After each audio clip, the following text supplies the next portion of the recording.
अस्सलाम वालेकुम नाज़रीन, मैं हूं किरण नाज। इमरान खान परेशान है, एस्टैब्लिशमेंट पर पॉलिटिकल इंजीनियरिंग का इल्ज़ाम लगा रहे हैं। उन्हें ऐसा लग रहा है कि बलूचिस्तान पीपल्स पार्टी को, कराची MQM को और पंजाब मुस्लिम लीग नून को देने की तैयारी की जा रही है।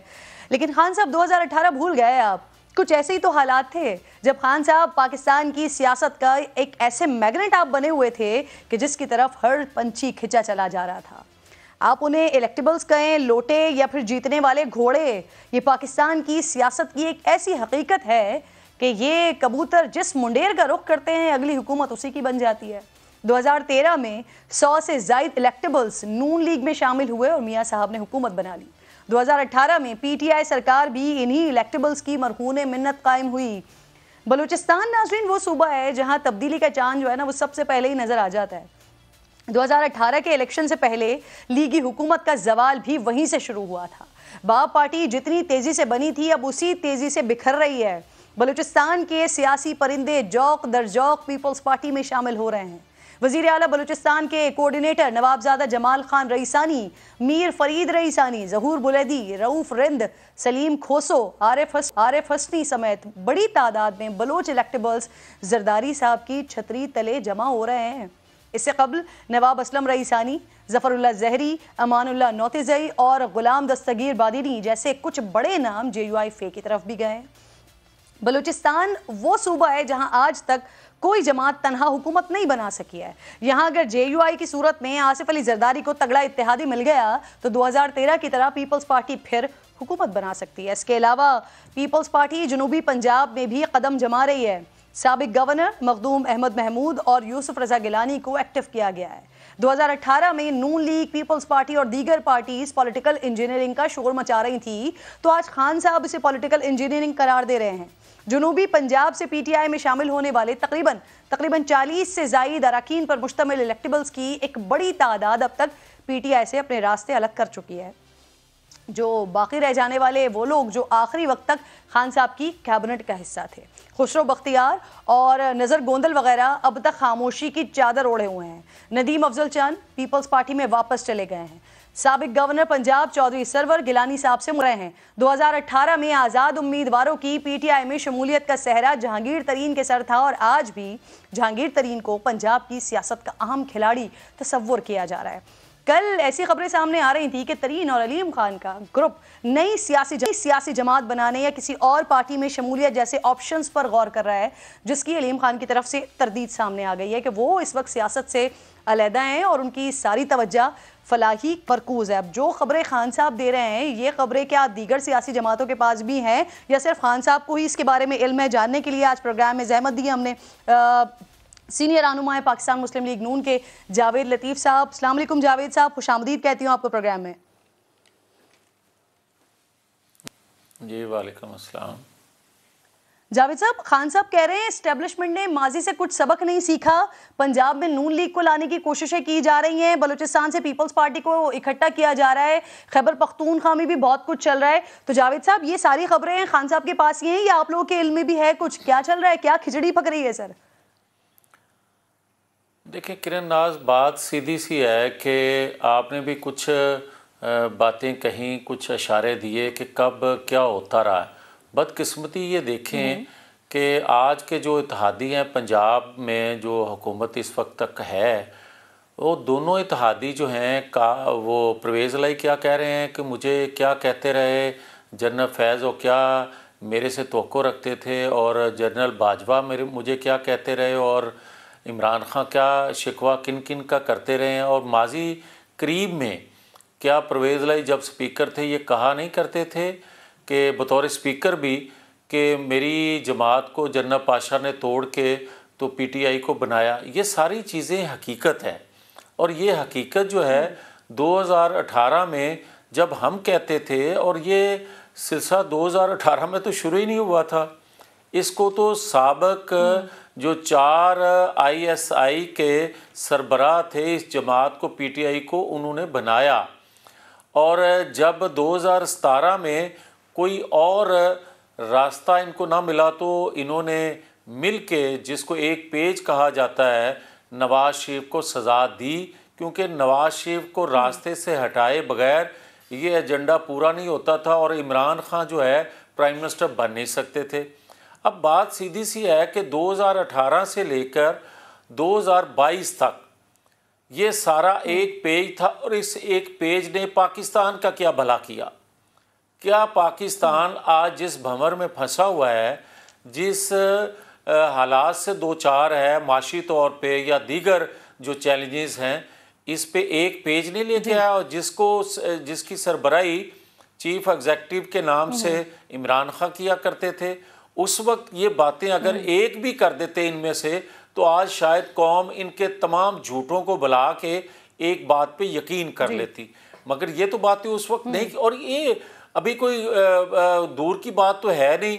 ये 26 नवंबर से पहले तक, 26 नवंबर 2022 से पहले तक किरण यही ऑफर्स जिनके मतलब आज शिकायत कर रहे हैं, जिनका नाम लेकर बुरी भली बातें की जा रही हैं, वो उनको तायात एक्सटेंशन की कौन बात कर रहा था? फिर बात तो ये, और ये बताए कोई, अब तो बात यहाँ तक पहुंच गई है, पहले जो थी वो तबाही की जिम्मेदारी अमेरिका के ऊपर थी जावेद साहब, फिर वो आप लोगों के ऊपर पीडीएम के ऊपर आ गई, और अब सारी तबाही जनरल बाजवा ने फेरी है। अब बात यहाँ तक आ गई है। अब बात जो आप कर रही हैं, मुझे ये बताए कोई कि 3-4 माह में कोई किसी मुल्क की मजबूत मईशत की तबाही हो सकती है? क्या 3-4 माह के अंदर कोई बुरी हालत जो हो किसी मुल्क की, उसको संवार सकता है? नहीं संवार सकता। 2017 का मुआवजा किया जाए आज के हालात से, फिर मैं मानूंगा कि हम कसूरवार हैं या कोई और कसूरवार है।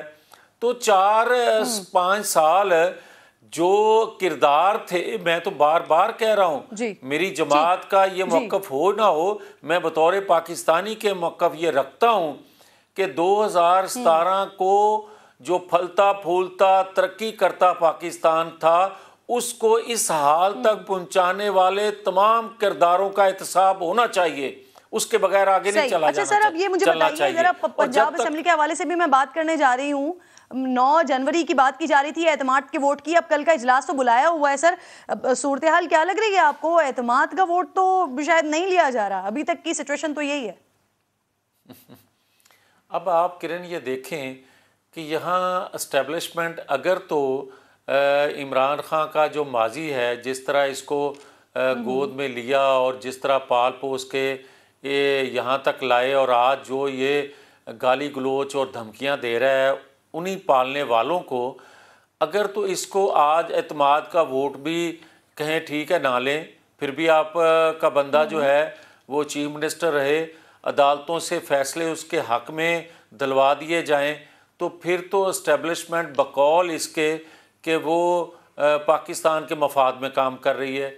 और अगर वो ए पॉलिटिकल होने का कहे, और ये बात 70 सालों के बाद पाकिस्तानी कौम को सुनने में मिली, एक तवील जद्दोजहद के बाद, कि एस्टेब्लिशमेंट के जो तर्जमान हैं वो कहें कि हम माजी में जो गलतियां करते रहे हैं हम नहीं करेंगे, हम ए पॉलिटिकल हैं, हम ए आइन कानून के मुताबिक काम करेंगे। गलतियां की हैं जावेद साहब, आप कह रहे हैं कि उनके खिलाफ कार्रवाई होनी चाहिए, उनका मुहासबा होना चाहिए, लेकिन जिनके ऊपर जिम्मेदारी डाली मियां नवाज शरीफ साहब ने, उनके बारे में मियां शहबाज शरीफ साहब बतौर वजीर आजम वो ये कहते हैं कि अब वो रिटायर हो गए, उनको आराम करना चाहिए, तो फिर कार्रवाई कैसे होगी?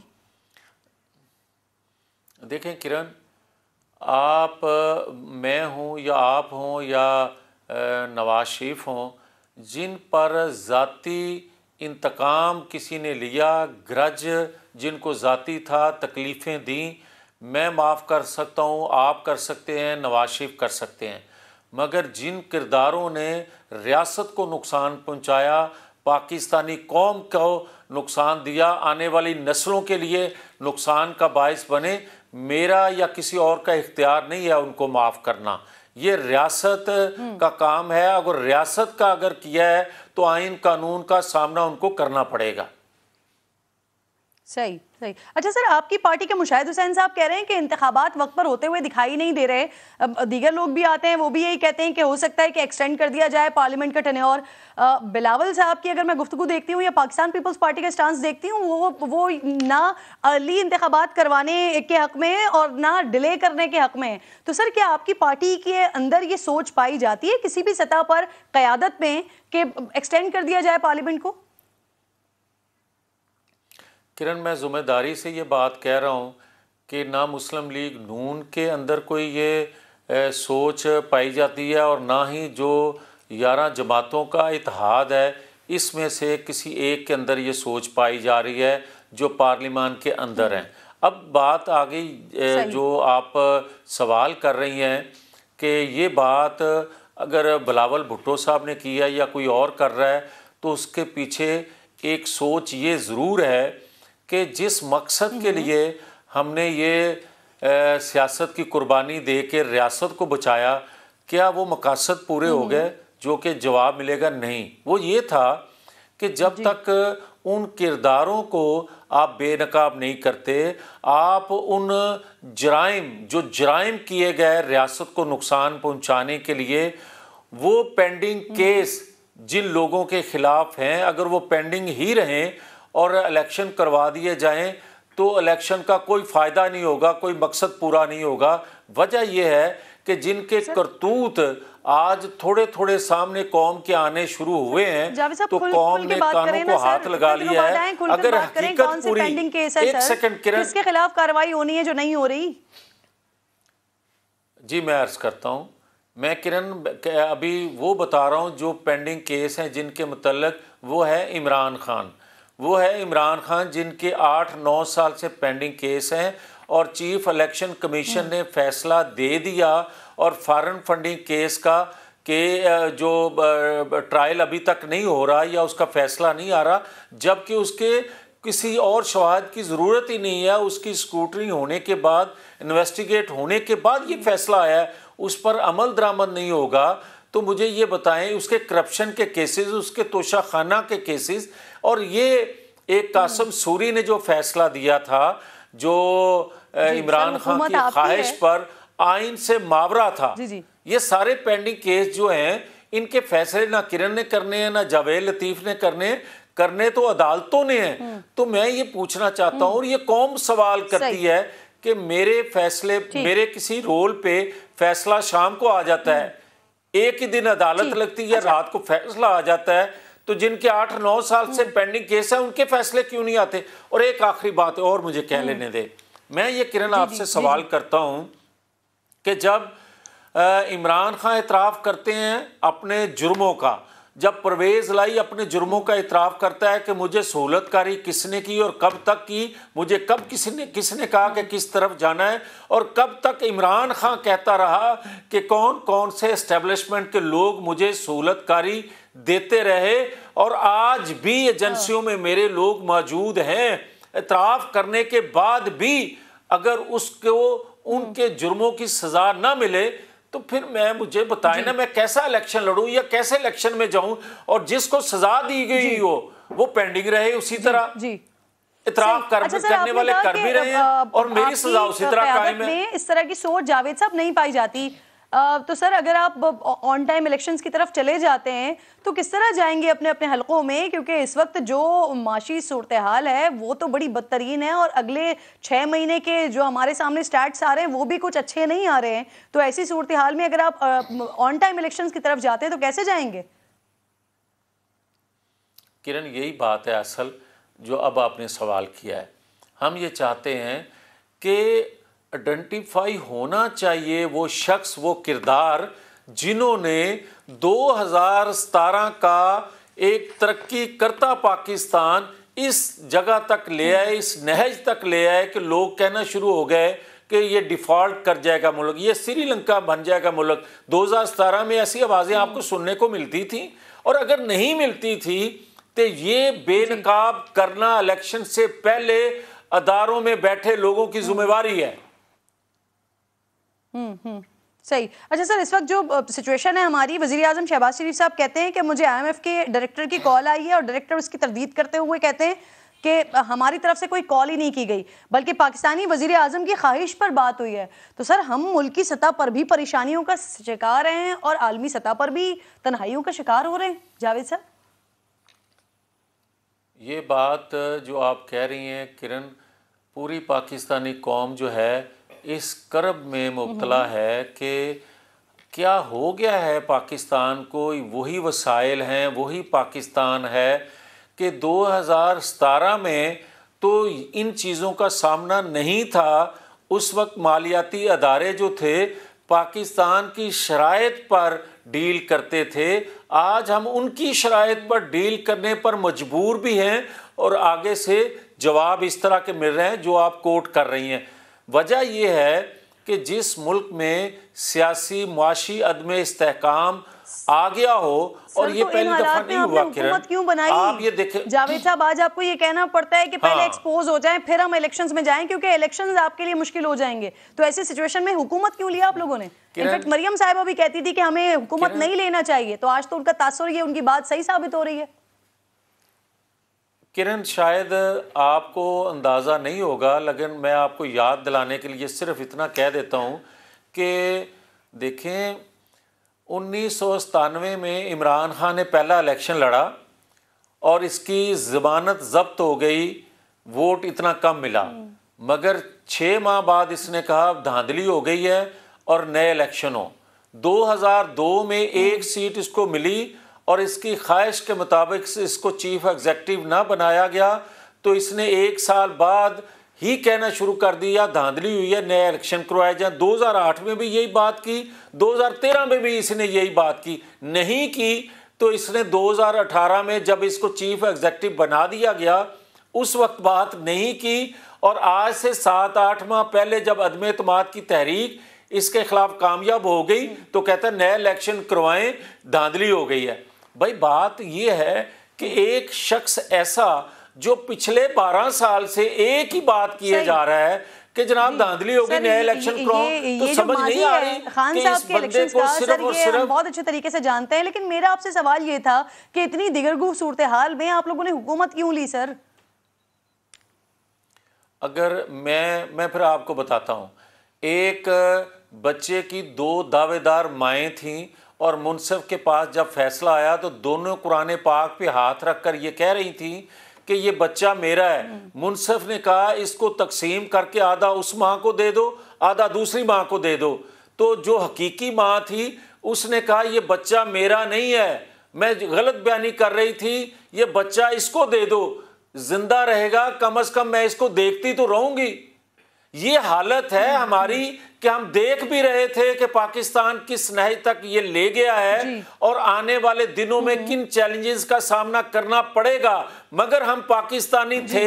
हमारी सियासत का मकसद ये था कि हम हर चीज कुर्बान कर सकते हैं पाकिस्तान पर, मगर पाकिस्तान को आंच नहीं आने देंगे। ये कुर्बानी हमारी जो है, हम मकतूल होने के बावजूद हमें कातिल कहा जा रहा है और कातिल को बदई बनाया गया है। यहाँ ये हालत है पाकिस्तान के अंदर और ये करवाई जा रही है और आज भी इसको सहूलत दी जा रही है। कामयाब हो गई थी तो मियां नवाज शरीफ साहब की तरफ से आप लोगों को यही मशवरा दिया जा रहा था कि सियासत जो है वो ना की जाए, बल्कि असेंबलियों को ये अदम एतमाद कामयाब हो जाए, उसके बाद अर्ली इलेक्शंस की तरफ चले जाएं। लेकिन फिर आपके इत्तेहादी नहीं माने और आज ये सारी की सारी गेम, जो सारा ब्लेम है वो मुस्लिम लीग नून के ऊपर ही आ रहा है। बहुत बहुत शुक्रिया आपका जावेद लतीफ़ साहब, प्रोग्राम में आप साथ मौजूद। नाज़रीन, सूरत हाल इस वक्त बड़ी दिगरगू है। पाकिस्तान में इस वक्त महंगाई उरूज पर है, इंपोर्ट्स पर पाबंदी से फैक्ट्रीज बंद हो रही हैं, लोग बेरोजगार हो रहे हैं, क्राइम रेट बढ़ रहा है, आटे का शदीद बहरान है इस वक्त, मुर्गी का गोश्त भी बहुत महंगा हो चुका है, तेल से लेकर सब्जी तक की कीमतें बढ़ चुकी हैं। जहां हुकूमत की कुछ मजबूरियां हैं वहां मुनाफाखोर भी आर्जी बहरान पैदा करके फ़ायदा उठा रहे हैं। हर साल ही पाकिस्तान में किसी न किसी शय का बहरान हो जाता है और अवाम को तकलीफ उठाना पड़ती है। हमारे जो हुक्मरान है ना, मज़हब को अपने सियासी फ़ायदे के लिए तो इस्तेमाल करते हैं, लेकिन मज़हब इस्लाम की अजीम शख्सियात से कुछ सीखना नहीं चाहते हैं। मेरे और सारे मुसलमानों के मौला हज़रत अली करमुल्लाह वजहुल करीम और मुराद रसूल हज़रत उमर फ़ारूक रज़ियल्लाहु ताला अन्हु के दौरे मुबारक में किशमिश और गोश्त महंगा हुआ था। तो फिर सुनिए उन्होंने किया क्या था। सैयदना अली रज़ियल्लाहु तआला अन्हु के ज़माने खिलाफत में मक्के में किशमिश की कीमत बढ़ गई थी। लोगों ने कूफे में ख़त लिखकर हज़रत अली से उसका शिकवा किया था। तो उन्होंने ये राय तजवीज़ फरमाई कि तुम लोग अपनी खुराक में किशमिश के बदले खजूर का इस्तेमाल शुरू कर दो। ऐसा करने से मांग कम हो जाएगी और कीमत खुद ब खुद गिर जाएगी। इसी तरह जब हज़रत सैयदना उमर बिन ख़त्ताब रज़ियल्लाहु तआला अन्हु के दौरे खिलाफत में गोश्त की कीमत में इजाफा हुआ तो लोग शिकायत लेकर हज़रत उमर की खिदमत में पेश हुए। उन्होंने फरमाया कि गोश्त का इस्तेमाल कम कर दो, जब इसका इस्तेमाल कम हो जाएगा तो कीमत खुद ब खुद कम हो जाएगी। लेकिन याद रखिए कि ये वो अजीम शख्सियात हैं कि जिन्हें अवाम का दर्द था। वो ऐश पसंद नहीं थे, बल्कि वो पहले हर उस बात पर अमल करते थे जिसका वो मशवरा आवाम को दिया करते थे, जिसका दर्स दिया करते थे। लेकिन पाकिस्तान में जो होता है ना, वो इसका उलट होता है। पाकिस्तानी सियासतदान जब ऑपोजिशन में होते हैं तो मुल्क को ठीक करने के बड़े बड़े दावे और वादे करते हैं, और जैसे ही हुकूमत में आते हैं तो ये दावे और वादे मशवरों में तब्दील हो जाते हैं। और सितम ज़रीफ़ी ये है कि ना ये अपने दावों और वादों पर पूरा उतरते हैं और ना ही अपने दिए गए मशवरों पर खुद अमल करते हैं। मौजूदा हुकूमत के अहम तरीन रहनुमा भी आज जो मशवरे दे रहे हैं, क्या वो खुद आधी रोटी में गुजारा करते हैं? क्या वज़ीर आज़म समेत कैबिनेट ने चाय पीना छोड़ दी है? 4 भाई हैं और अगर एक रोटी है तो उसको मिलकर एक एक चौथाई उसकी खानी है, और इंशाअल्लाह ताला जब 4 रोटी आएंगी तो फिर पूरी पूरी रोटी खाएंगे। मैं ये भी कौम से अपील करूंगा कि हम चाय की एक एक प्याली 2-2 प्यालियां कम कर दें। जब तक हम इस बहरान से नहीं निकलते, पूरी कौम को इस मिशन के अंदर शामिल होना चाहिए। अच्छा, ये मलका या ये कमाल सिर्फ मौजूदा हुक्मरानों को हासिल नहीं है, बल्कि हमें जो मिला वो ऐसे ही मिला है। जिन्हें आलू टमाटर की कीमत से लेना देना नहीं था, वो आज इसी पर सियासत कर रहे हैं। जिन्हें महंगाई के फ़ायदे नज़र आते थे, आज वो उसके खिलाफ रैलियां निकाल रहे हैं। क्या पिछले दौर में खैबर पख्तूनख्वा के वज़रा खुद एक रोटी पर गुजारा किया करते थे? तो अवाम 2 से 1 और शायद 1 से आधी रोटी पर भी आ जाएं। लेकिन नाज़रीन, हमारे हुक्मरानों की ज़िंदगी में रत्ती बराबर भी फ़र्क नहीं पड़ना आना पड़ता है। हुकूमत से बाहर बैठकर जो आवाम इन सियासतदानों को मजलूम दिखाई देती है ना, ऐसा लगता है कि हुकूमत में बैठकर वही आवाम इन्हीं हुक्मरानों को बेवकूफ़ नज़र आती है। जो खुद नहीं कर सकते उसके मशवरे भी ना दिया करें। मेरी अपील है कि आवाम खुद खुलफाए राशिदीन के दौर को सामने रखते हुए मुतबादिल की तरफ जाएं। शायद इसी तरह हम मुनाफाखोरों, ज़ख़ीरा अंदोज़ों को लगाम डाल सकें, वरना हुक्मरानों से सिर्फ आप मशवरे एक्सपेक्ट कर सकते हैं, क्योंकि उन्होंने खुद तो अमल करना नहीं है और मामलात बेहतर होने नहीं है। एक छोटा सा ब्रेक ले रही हूँ, ब्रेक के बाद वापस आऊँगी तो शेख वकास अकरम साहब और सलीम बुखारी साहब मेरे साथ मौजूद होंगे, इनसे इस पर बात करेंगे। प्रोग्राम में एक बार फिर खुशामदीद आपको कहती हूँ। आज जहमत दी है हमने इंतहाई मोहतरम शेख वकास अकरम साहब, सीनियर पॉलिटिशियन है, मेरे साथ मौजूद हैं। अस्सलाम वालेकुम सर। इसके साथ साथ सीनियर एनालिस्ट हैं, वेरी क्रेडिबल सलीम बुखारी साहब मेरे साथ प्रोग्राम में मौजूद हैं। आपको भी खुशामदीद कहती हूँ। शेख साहब, सबसे पहले तो पहली बार आप मेरे प्रोग्राम में आए, उसके लिए खुशामदीद सर। खान साहब के बारे में ज़रा डिस्कस कर लेते हैं सर। वो फिर इल्ज़ामात पे आ गए हैं और अब कह रहे हैं कि ताकतवर हलकों पर सियासी इंजीनियरिंग का इल्ज़ाम लगा रहे हैं। दूसरी तरफ जो इदारा है वो खुद ये कह चुका है कि हम ए पॉलिटिकल हो चुके हैं। उनके अपने लोग हैं जो इस बात की तस्दीक कर रहे हैं कि इदारा ए पॉलिटिकल हो चुका है, लेकिन खान साहब कह रहे हैं कि सियासी इंजीनियरिंग हो रही है उनको कमज़ोर करने के लिए। देखिए, पाकिस्तान में इदारों पे सियासी या पॉलिटिकल इंजीनियरिंग जो है उसका इल्ज़ाम जो है वो कई दहाइयों से लगता चला आया है, और इसमें मैं ये समझता हूँ कि कोई इतना झूठ भी नहीं है। माजी में बहुत सी ऐसी मिसालें हमारे पास मौजूद हैं, सिर्फ एक पार्टी के हवाले से नहीं, हर पार्टी के हवाले से, जिन्होंने कहीं ना कहीं इदारों से और इस्टेब्लिशमेंट से हेल्प ली, और मेरे ख्याल में मानना चाहिए उनको। दूसरी तरफ अब एक शख्स जो कि अपोजिशन में है, और अपोजिशन में भी इस तरह के कौमी असम्बली से वो अपने इस्तीफ़े दे चुके हैं, और पंजाब के अंदर उनकी गवर्नमेंट जो है, उनकी इत्तेहादी गवर्नमेंट, वो टर्मोइल में है। तो जिस किस्म के इवेंट शेप अप हो रहे हैं, अगर खान साहब ये समझते हैं कि पॉलिटिकल इंजीनियरिंग हो रही है तो शायद हो रही होगी, मगर ऑब्वियसली जब आप इतने बड़े इदारे पे और इस्टेब्लिशमेंट पे इल्ज़ाम लगाते हैं तो that must be backed by facts. तो सिर्फ बयान दे देने से काम नहीं चलता। आपकी क्या राय है सर? वो वाकई इल्ज़ामात लगा रहे हैं सिर्फ, या उनके पास कुछ है ऐसा? देखें, बात ये कि जब वो इल्ज़ाम लगा रहे हैं तो कुछ ना कुछ उनके पास ज़रूर होगा, जो वक्तन फ़वक्तन चीज़ें बताते चले आए हैं, अब भी वो ज़रूर बताएंगे। मगर मैं ये समझता हूँ कि इस वक्त पॉलिटिकल इंजीनियरिंग जो है वो सिर्फ मौजब नहीं है किसी पार्टी के दीवार से लगने की, बल्कि पार्टी के गलत फैसले जो हैं वो भी शायद पार्टी के दीवार से लगने का एक मौजब हो सकते हैं। सही। तो दूसरी तरफ आपने कहा इदारा खुद तस्दीक कर रहा है, इदारे भी दहाइयों से कहते चले आए हैं कि हमारा कोई ताल्लुक नहीं। नहीं, अब तो माजी की गलतियों को मानकर फिर उन्होंने कहा है ना कि अब हम बिल्कुल दूर हो गए हैं, अब हम ए पॉलिटिकल हो गए हैं। हाँ, तो वो उन्होंने कह लिया, आपने मान लिया, हम आपकी बात मान लेते हैं। इसी तरह खान साहब ने कह दिया तो खान साहब की बात भी मान लें। अगर उनकी बात आप मान रहे हैं तो आप खान साहब की बात भी मान लें। तो मैं ये समझता हूँ कि ना कोई इदारा ए पॉलिटिकल होगा और ना पॉलिटिकल इंजीनियरिंग इस मुल्क में माजी में रुकी है और ना मुस्तकबिल में रुकेगी। अच्छा, तो ऐसी दो में घरां दी गाली मान लेने। सही सही।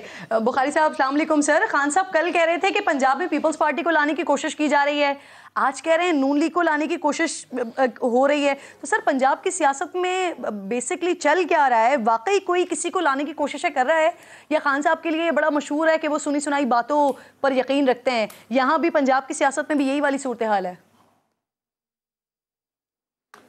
देखिए, जहाँ तक उनके ये कहने का ताल्लुक है कि एस्टेब्लिशमेंट जो है वो किसी पार्टी को सपोर्ट कर रही है या उनकी मुखालफत कर रही है, मेरे ख्याल से उनसे ज़्यादा अथेंटिकेटेड स्टेटमेंट कौन दे सकता है जिन्होंने खुद ये तजर्बा 4 साल तक किया है। उनके 2014 के धरने से लेके 2018 तक उनके इक़्तिदार में आने तक इसी एक अदारे ने, जिसको अब वो सुबह शाम दुश्मनाम तराजी करते हैं, उसका बहुत बड़ा रोल था। इसमें कोई दो राय नहीं है। ख़ुद उस अदारे के सरबराहों ने माना ये। अगर आपको जनरल बाजवा की वो गुफ्तगू याद हो जो उन्होंने रिटायर्ड सर्विसमैन से यहाँ की थी लाहौर में, और उसके अलावा 2-3 अदर ओकेजन्स पर भी उन्होंने कहा कि हमने तो 4 जर्नैल कुर्बान कर दिए इस लाडले को और इसकी हुकूमत को स्ट्रेंथन करने के लिए, लेकिन ये इतने अनग्रेटफुल निकले हैं कि अब उन्हें गद्दार और मीर जाफ़र मीर सादिक करार दे रहे हैं, जो जिससे बड़ी कोई गाली किसी फ़ौजी के लिए हो नहीं सकती है। तो ये अपने तजर्बात की बुनियाद पर अगर वो इस किस्म के अंदाज़े लगा रहे हैं, इसके बावजूद कि कैटेगोरिकली स्टेट कर चुकी है जो हमारी एस्टेब्लिशमेंट है कि अब वो ए पॉलिटिकल है। आई थिंक जिस तरह हम सियासतदानों के बयानात का यकीन कर लेते हैं, हमें एस्टेब्लिशमेंट के बयान का भी यकीन करना चाहिए। अब आ जाइए जनाब पंजाब की सूरत हाल की तरफ, जो आपका बुनियादी सवाल था। यकीनी तौर पर यहाँ पर बहुत बड़ा एक पॉलिटिकल एम्पास भी है, पॉलिटिकल का जो है क्राइसिस भी है।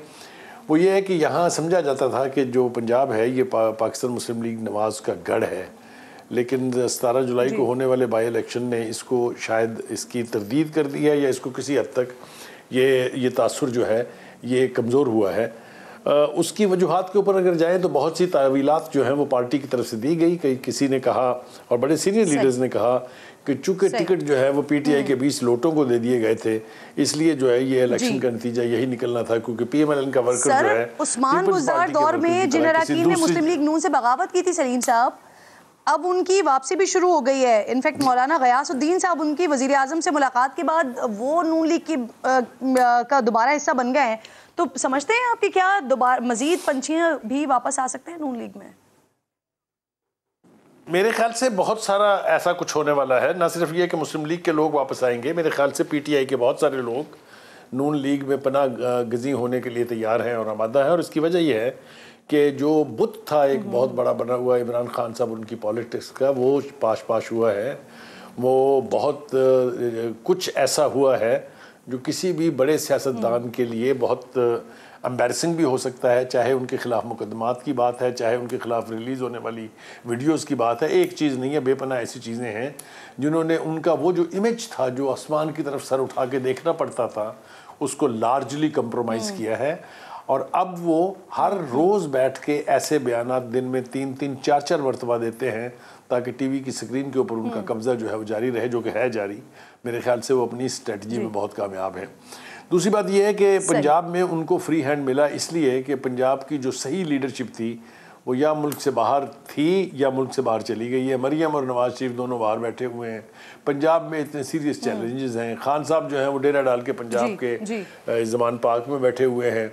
चौधरी परवेज़ इलाही अपनी सियासत कर रहे हैं, उनको उसे तूल देना है जितना भी। तो यानी सर अभी बातें हो रही हैं कि मरियम नवाज साहिबा शायद अब जनवरी में ही वापस आ जाएंगी, तो फिर शायद पंजाब में खान साहब को टफ टाइम मिल सकता है।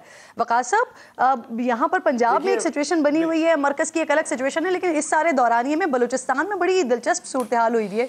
और एग्जैक्टली वैसी हुई हुई है जैसे 2018 के इलेक्शन से पहले हुई हुई थी। बाप पार्टी में लोग शामिल हो रहे थे, पीटीआई में लोग शामिल हो रहे थे, और आजकल क्या होता है, थोड़ी दिनों में खबर आती है कि पाकिस्तान पीपल्स पार्टी में लोग शामिल हो गए। तो ये वाकई ये सर जरदारी साहब का कोई जादू वगैरह चल रहा है या फिर मामला कुछ और है?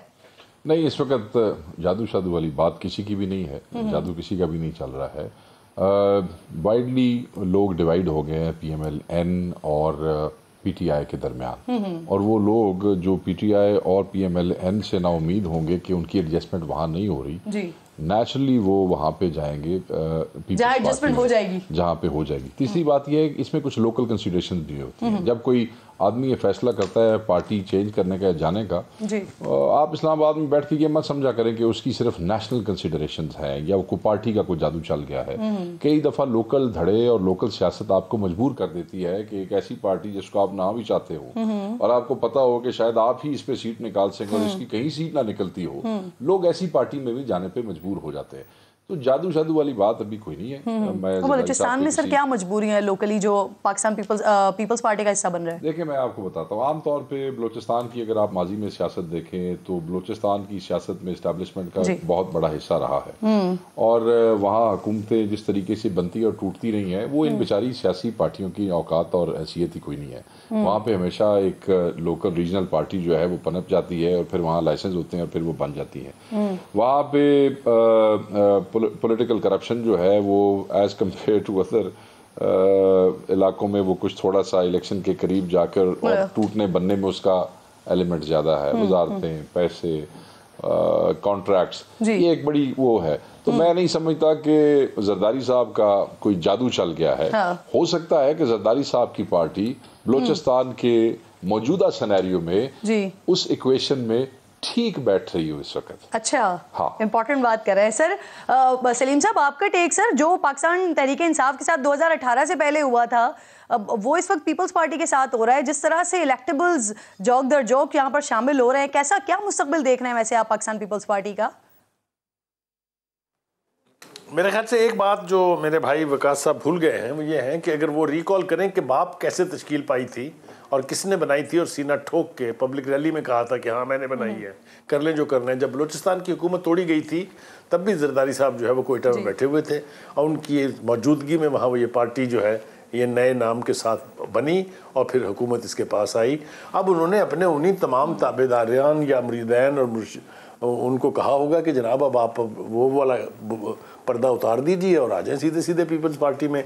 तो मैं तो ये मानने के लिए तैयार हूँ कि यस, ये आसिफ जरदारी का जादू ही है जिसने बैब बनाई थी, हुकूमत तोड़ी थी, और ये उन्हीं का जादू है जो अब इस तेज़ रफ्तारी से 4-4 लोग जो हैं एक वक्त में पीपल्स पार्टी में शामिल हो रहे हैं। तो मेरे ख्याल से क्रेडिट शुड बी गिवन जो जिसका भी वो है। तो मेरे हिसाब से तो इसके पीछे जो वाहद फोर्स है उसका नाम आसिफ जरदारी है और वो अभी मज़ीद भी वहाँ तोड़ फोड़ करने वाले हैं। फिर आप देखिएगा बिलाखिर जो बलूचिस्तान में पीपल्स पार्टी का कभी स्टेटस होता था, अगर आपको याद हो, तो वो वापस आ जाएगा कि वो वहाँ की सिंगल लार्जेस्ट पार्टी बहुत दफ़ा रही हैं और बहुत दफ़ा बन जाएंगी। और सलीम साहब, पंजाब से भी तो सर पंजाब से भी इलेक्टेबल्स आएंगे, क्योंकि आप कह रहे थे कि अभी मजीद लोग भी शामिल होंगे मुस्लिम लीग नून में, तो पीपल्स पार्टी में इलेक्टेबल्स आएंगे पंजाब से? देखिए, गुजारिश ये है कि 2 दफ़ा मिशन लेके आसिफ जरदारी साहब पंजाब आ चुके हैं। पहला मिशन उनका ये था कि वीकन किया जाए तरीके इंसाफ को, जिसमें वो बहुत हद तक कामयाब हैं। अगर आपको याद हो, 2 MPs ने तो बाकायदा TV के टॉक शोज़ में आके ये बयान दिया था और ख़बरों में कि जनाब हम वोट नहीं देंगे परवेज़ इलाही साहब को वोट ऑफ कॉन्फिडेंस अगर वो लेना चाहेंगे। उनमें से एक का ताल्लुक जो है एक दूसरी पार्टी से था, लेकिन एक 2 लोग जो थे वो तहरीक इंसाफ ही के थे। अभी भी हम ये सुन रहे हैं कि अगर वोट ऑफ कॉन्फिडेंस लेने की नौबत आती है तो 20 से 25 लोग जो हैं PTI के वो अब्सटेन करेंगे। पाकिस्तान पीपल्स पार्टी उनका पंजाब में शेख वहाद साहब, आप क्या मुस्तकबिल देख रहे हैं? क्या इलेक्टेबल्स यहाँ पर कम बैक करेंगे सर? और पीपल्स पार्टी स्पेशली पंजाब में? मेरे ख्याल से नहायत एहतराम के साथ मैं इस बात से डिसएग्री करूंगा। पंजाब में बिल्कुल नहीं करेंगे। पंजाब में पीपल्स पार्टी की सूरत हाल जो है वो सिर्फ खान साहब के दौर में या खान साहब की वजह से ही नहीं, उससे पहले भी पीपल्स पार्टी तबाह हो गई थी, जिसको फिर बाद में जिसका फ़ायदा PMLN ने उठाया और फिर बाद में जो है वो PTI ने उठाया। मैं नहीं समझता कि ये किसी भी हवाले से पंजाब में कम बैक कर सकते हैं, क्योंकि जो वोटर है ना जी, वो मैंने आपको दोबारा बताया कि वो नून और पीटीआई के दरमियान डिवाइड है जी। और ये कहना कि वो जो खान साहब का कुछ अर्सा पहले थूथी बोलता था वो ख़त्म हो गया है, उसका मेजर क्या है? ये जो मोहल्लाती साज़ें और ये जो रेशा दवानियाँ हैं ये तो नहीं है। आपका कैसे पता चलता है कि आपकी जो शोहरत है एज अ सियासी पार्टी वो नीचे गई है? इलेक्शन से। अभी आखिरी इलेक्शन किसका हुआ है जी? आखिरी इलेक्शन 2 हुए हैं। हाँ। एक पंजाब में 20 सीटों में से 15 वो निकाल के ले गए जी। और दूसरा वो जो उन्होंने 8-10 खुद इलेक्शन लड़े उसमें से 7-8 सीटें वो खुद निकाल के ले गए।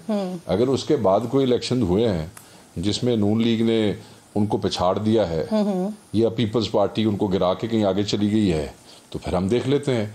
जब तक के कोई नया इलेक्शन में जिस वक्त पीएमएलएन थी उस वक्त वो भी सारे बाय इलेक्शंस जीत रही थी सर। नहीं, वो ऐसे नहीं होता। पीएमएलएन का बाई इलेक्शन जीतना और फिर इमरान खान का अकेले आदमी का तोशा खाना के केस के इल्ज़ाम के बाद, फॉरेन फंडिंग के इल्ज़ाम के बाद और 1-2 अलेज्ड ऑडियोज़ के इल्ज़ाम के बाद भी एक ही आदमी का इतनी सीटें जीत जाना। सर वो भी पानामा में नाअहल हुए थे सर, उनकी तो वजारत उज़्मा चली गई थी, उसके बाद बाय इलेक्शन से में मुस्लिम लीग जीत रही थी sir. There is a difference और वो उसका कंपैरिजन आप उनके साथ नहीं कर सकते हैं। बहुत शुक्रिया आपका शेख वकास अकरम साहब मेरे साथ मौजूद थे। सलीम बुखारी साहब आपका बेहद शुक्रिया। क्विकली नाज़रीन आगे बढ़ रही हूँ। सिंध हुकूमत ये कह रही है कि 15 जनवरी को ही बल्दियाती इलेक्शन होंगे। अब इस पर मुत्तहदा कौमी मूवमेंट का क्या स्टांस होगा? आया क्या वो वफाक से, मरकज से अलग हो जाएंगे या फिर कुछ और स्ट्रैटेजी है? इस पर बात करने के लिए ख्वाजा इजहारुल हसन मुत्तहदा कौमी मूवमेंट के सीनियर रहनुमा मुझे ज्वाइन कर चुके हैं। इजहार भाई, इलेक्शन कमीशन के जराये से ये खबर चल रही है सर कि चीफ इलेक्शन कमिश्नर ने कंफर्म कर दिया है कि 15 जनवरी को ही बल्दियाती इंतखाबात होने जा रहे हैं और सिंध हुकूमत के तर्जुमान मुर्तज़ा वहाब साहब भी कह रहे हैं कि हम तैयार हैं, 15 को इंतखाबात होंगे।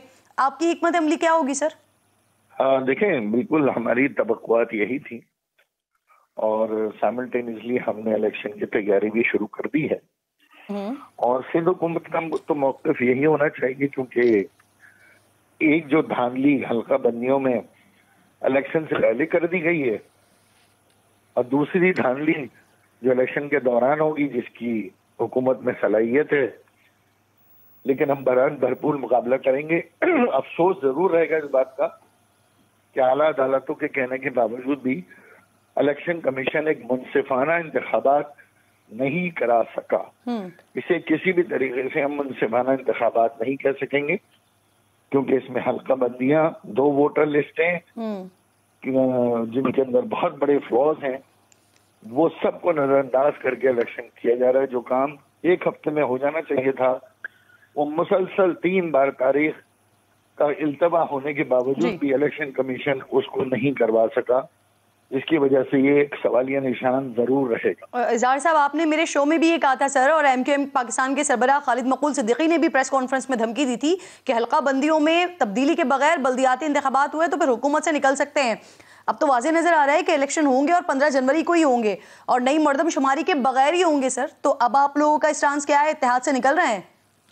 देखिए, बड़ा वाज़ेह तौर पर प्राइम मिनिस्टर साहब को दो टोक अंदाज में ये बात कह दी गई है कि हमारे सिंध हुकूमत के साथ जो मामलात थे, जो मुआहदे थे, उसमें कहीं कहीं जुज़वी तौर पर कोई अमल दरामद हुआ जिसको बाद में इलेक्शन कमीशन के हुक्म ने एडमिनिस्ट्रेटर की तकर्रियों को हटाकर जी वो मामला भी खत्म हो गया।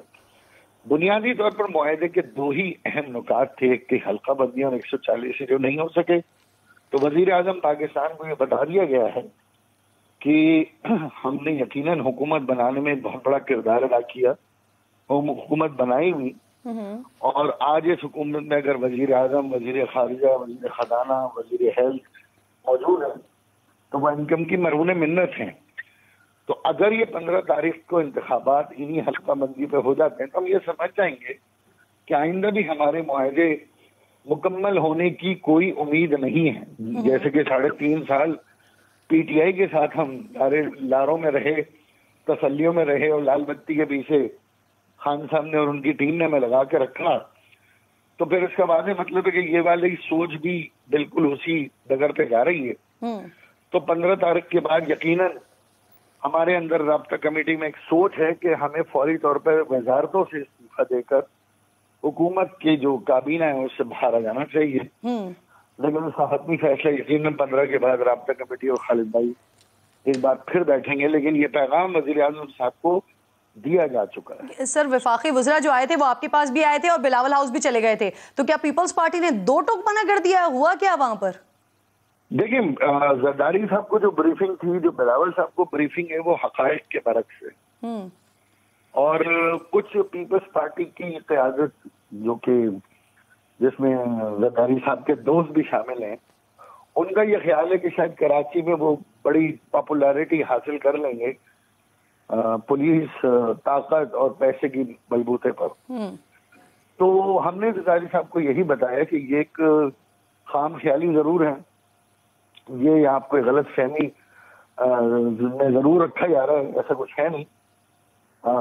कराची के लोग जो है वो अगर वोटिंग के लिए बाहर निकलेंगे तो यकीनन वो एमकेएम को वोट करेंगे या फिर वो वोट नहीं करेंगे। ये किसी सूरत में मुमकिन नहीं है कि आप हमारे हलकों के अंदर जारी मेंटेन करके किसी तरीके से वहाँ पे वोट ले सकते। इजहार साहब, एमकेएम के मर्जर की भी तो बात हो रही थी, अब तक ऐलान ही नहीं हुआ, लेकिन क्या बल्दियाती इंतखाबात में धड़े एक दूसरे को सपोर्ट करेंगे? लेकिन टेक्निकली यही बात हुई है कि सब एमकेएम के परचम तले जमा हो जाएंगे। जब एमकेएम के परचम तले जमा हो जाएंगे तो जाहिर है फिर अपने अपने नाम और निशान पे इलेक्शन लड़ने का सवाल ही पैदा नहीं होता। और जब सब एक जगह हो जाएंगे और एक दूसरे की हिमायत करेंगे तो नाम और निशान से। और ये एमकेएम के झंडे तले जमा होना 15 जनवरी से पहले ऐसा हो जाएगा? क्योंकि बल्दियाती इंतखाबात तो 15 को ही होने जा रहे हैं सर, तो क्या हम कह सकते हैं कि पीएसपी अब एमकेएम के परचम और उसके इंतखाबी निशान के तहत ही इलेक्शन लड़ेगी?